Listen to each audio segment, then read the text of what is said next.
Praise the lord. దేవుని నామానికి మహిమ కలుగును గాక. మనకి చాలా ప్లాన్స్ ఉంటాయి. ఈ 2026 స్టార్ట్ అయింది కాబట్టి అది చేయాలి, ఇది చేయాలి అని చెప్పి చాలా రకరకాలుగా ప్లాన్ అనేది పెట్టుకుంటాం. కానీ ఆయనకి మన ద్వారా ఒక ప్లాన్ ఉంది. ఆయన మన ద్వారా ఏం చేయాలనుకుంటున్నాడు అనేది ప్లాన్ అయితే ఉంటుంది. ఆ విషయం మీకు తెలుసా? ఇప్పుడు మనం ఒకటి చేయాలని మనం ఆలోచిస్తాం. అది సక్సెస్ కావచ్చు, కాకపోవచ్చు, అవునా కదా? కానీ ఆయన ఒకటి మన ద్వారా ఒకటి చేయాలి అని చెప్పి అనుకున్నాడు అనుకో, ఏమవుతుందంటే కంపల్సరీ సక్సెస్ అవుతుంది. తెలుసా ఇప్పుడు ఇక్కడ మనము బైబిల్లో మనం చూసినట్లయితే దావీదు ఏమనుకుంటున్నాడంటే దేవునికి మందిరం కడదామని చెప్పి అనుకున్నాడు. కానీ ఆయనకు ఒక ప్లాన్ ఉండే.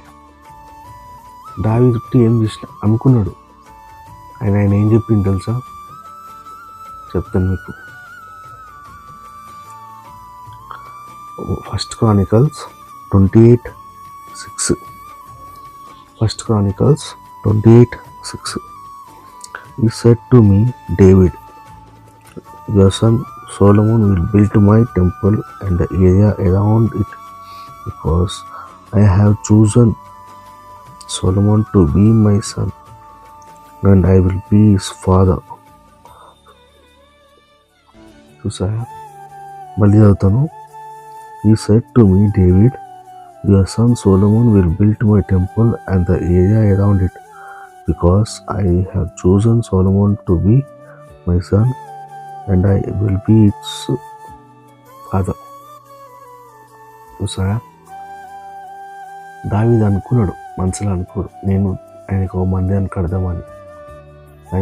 ఆయనకేముంది మనసులో?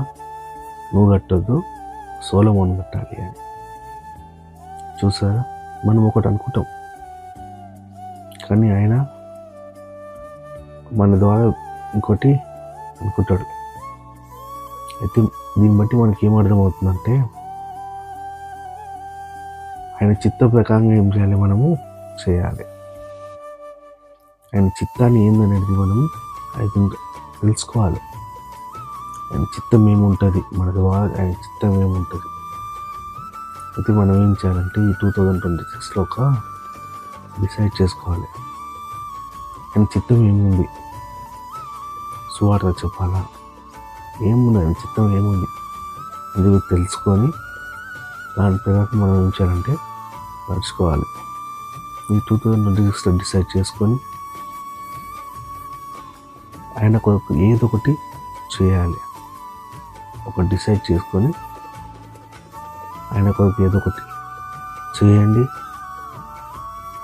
దేవుడు మిమ్మల్ని దీవిస్తాడు, మీ కుటుంబాన్ని దీవిస్తాడు. ఎప్పుడేం చేయడు, చిన్నయ్యాడు. దేవుడు మిమ్మల్ని దీవించును గాక. ఆమేన్.